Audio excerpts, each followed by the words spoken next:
कोयले की कमी को लेकर गहराते संकट के बीच दिल्ली सरकार ने राष्ट्रीय राजधानी दिल्ली में मेट्रो ट्रेन और अस्पतालों सहित महत्वपूर्ण प्रतिष्ठानों को निर्बाध बिजली आपूर्ति में संभावित बाधा आने को लेकर एक बड़ी चेतावनी दी है।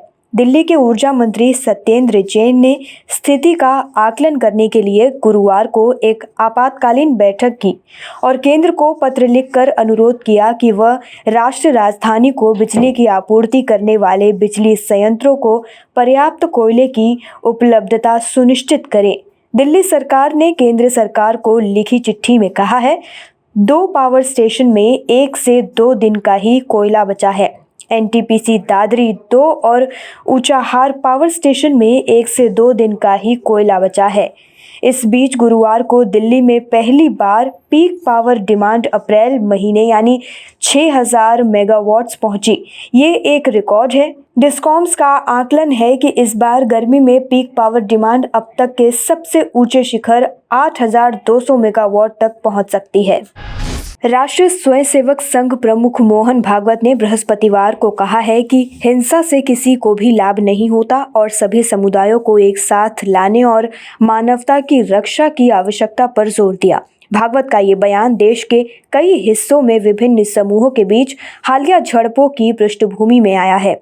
भागवत ने सिंधी भाषा और संस्कृति के अस्तित्व को सुनिश्चित करने के लिए देश में एक सिंधी विश्वविद्यालय स्थापित करने की आवश्यकता को भी रेखांकित किया। आरएसएस प्रमुख ने कहा कि भारत एक बहुभाषी देश है और प्रत्येक भाषा का अपना महत्व है।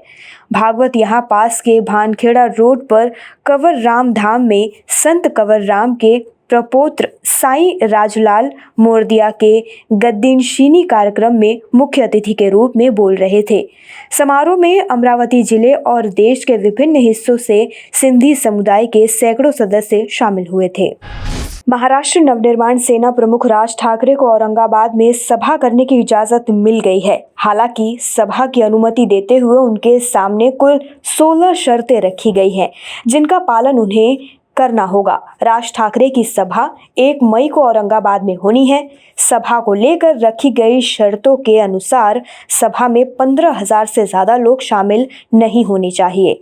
सभा में इस्तेमाल होने वाले लाउडस्पीकर पर आवाज़ सुप्रीम कोर्ट द्वारा तय डेसिबल लेवल में होनी चाहिए, जबकि सभा का समय शाम से रात 9:45 के बीच ही होना चाहिए। प्रशासन की ओर से रखी गई शर्तों के मुताबिक सभा में शस्त्र तलवार का प्रदर्शन नहीं करना होगा और न ही सभा में किसी तरह का हुड़दंग किया जाएगा। साथ ही किसी भी तरह का भड़काऊ भाषण न देने की हिदायत भी दी गई है।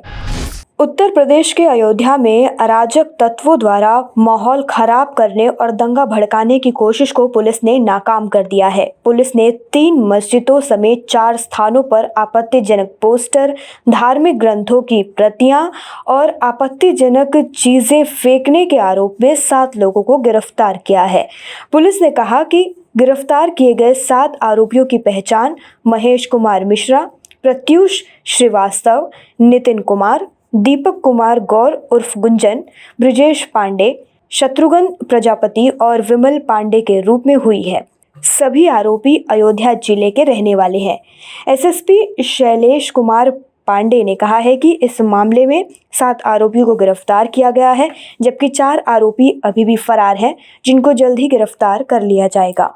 उत्तर पश्चिम भारत में भीषण गर्मी के बीच दिल्ली में अधिकतम तापमान 40.5 डिग्री दर्ज किया गया है, जो अप्रैल में 12 वर्ष में से सबसे अधिक है। वहीं गुरुग्राम में तापमान 45 डिग्री पार कर गया है, जो अप्रैल महीने में अब तक का सबसे ज़्यादा तापमान है। दिल्ली में 18 अप्रैल 2010 को अधिकतम तापमान 40.7 डिग्री सेल्सियस दर्ज किया गया था।